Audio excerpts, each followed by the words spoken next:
Hi friends, ನನ್ನ ಹೆಸರು Nancy ಅಂತ. ನಾನೀಗ ನನ್ನ ಫ್ರೆಂಡ್ ಸ್ನೇಹನ ಮನೆಯಲ್ಲಿ ಇದ್ದೀನಿ. ಅವಳು ಒಬ್ಬಟ್ಟು ಸ್ವೀಟ್ ಕೇಳೋದು, ಒಬ್ಬಟ್ಟು ಬೇಕು ಅಂತ, ಕಾಯಿ ಒಬ್ಬಟ್ಟು. ಸೊ ಅವಳಿಗೋಸ್ಕರ ಅವ್ರ ಮನೆಯಲ್ಲಿ ಬಂದು ಒಬ್ಬಟ್ಟಿಗೆ ರೆಡಿ ಮಾಡ್ತಾ ಇದ್ದೀನಿ. ನಾನು ಹೂರ್ಣ ರೆಡಿ ಮಾಡ್ತಾ ಇದ್ದೀನಿ. ಅವರು ನಮ್ಮ ಫ್ರೆಂಡ್ ಸ್ನೇಹ ಕಾಯಿ ತುರಿತಾ ಇದ್ದಾಳೆ. ನೆಕ್ಸ್ಟ್ ಏನ್ ಮಾಡ್ತೀವಿ? ಹಾಯ್ ಫ್ರೆಂಡ್ಸ್, ಕಾಯಿ ತುರಿತಾ ಇದ್ದೀನಿ, ಓಕೆನಾ? ಆಮೇಲೆ ನೆಕ್ಸ್ಟ್ ಏನ್ ಮಾಡ್ತೀನಿ ಅನ್ನೋದನ್ನ ನೀವು ನೋಡಿ ಆಮೇಲೆ ಹೇಳಿ, ಓಕೆ? ಫ್ರೆಂಡ್ಸ್ ನೋಡಿ, ಬೆಲ್ಲನ ಸ್ವಲ್ಪ ಬೆಚ್ಚಗೆ ಕಾಯಿಸ್ಬಿಟ್ಟು ಸೋಸ್ಕೊಳ್ಳಿ, ಯಾಕಂದ್ರೆ ಕಲ್ಲಿರುತ್ತೆ ಇದು. ಓಕೆ, ಕಲ್ಲಿದೆ, ಎಷ್ಟಿದೆ ಅಂತ ಇಲ್ಲಿ ತೋರಿಸ್ತೀನಿ ನೋಡಿ ನಿಮಗೆ. ಹಂಗೆ ನಿನ್ಸೋಮು ನೋಡಿ ಫ್ರೆಂಡ್ಸ್, ಕಲ್ಲು ಎಷ್ಟಿದೆ ಅಂತ ನೋಡ್ಕೊಂಡು ಒಬ್ಬಿಟ್ಟು ಮಾಡಿ, ಓಕೆನಾ? ನೋಡಿ. ಸೆಕೆಂಡ್ ಅಂದರೆ ಫಸ್ಟು ಈಗ ಕಾಯಿ ಹುರ್ಕೊತಾ ಇದ್ದಾಳೆ.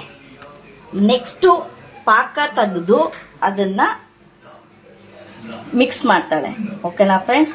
ಆಮೇಲೆ ಇದೆಲ್ಲ ನೋಡಿ ಫ್ರೆಂಡ್ಸ್, ಪಾಕ ಬಂತು, ಕಾಯಿ ಹಾಕ್ತಾ ಇದ್ದೀನಿ, ಏಲಕ್ಕಿನೂ ಹಾಕಿದ್ದೀನಿ ಇದ್ರೊಳಗಡೆ. ಚೆನ್ನಾಗಿ ಬೇಯಿಸಿ ಅದನ್ನ ಆರಕ್ಕೆ ಬಿಟ್ಬಿಡಿ. ಬಿಟ್ಮೇಲೆ ಅದು ಉಂಡೆ ಕಟ್ಟಿ, ಆಲ್ರೆಡಿ ಹಿಟ್ಟು ಕಲಸಿದೆ, ನಿಮ್ಗೆ ಗೊತ್ತಿದೆ. ಉಂಡೆ ಕಟ್ಟಿಬಿಟ್ಟು ಒತ್ತುಬಿಟ್ಟು ಬೇಯಿಸೋದು. ಫೈನಲಿ ಕಾಯಿ ಒಬ್ಬಟ್ಟು ರೆಡಿ ಫ್ರೆಂಡ್ಸ್. ಗೈಸ್, ಫೈನಲಿ ಕಾಯಿ ಒಬ್ಬಟ್ಟು ಇಸ್ ರೆಡಿ. ನಾನು ಇವಾಗ ಇದನ್ನು ತಿಂತಾ ಇದ್ದೀನಿ. ವೆರಿ ಟೇಸ್ಟಿ ಅಂಡ್ ಹೆಮ್ಮಿ. ನೈಸ್. Thank you Sneha.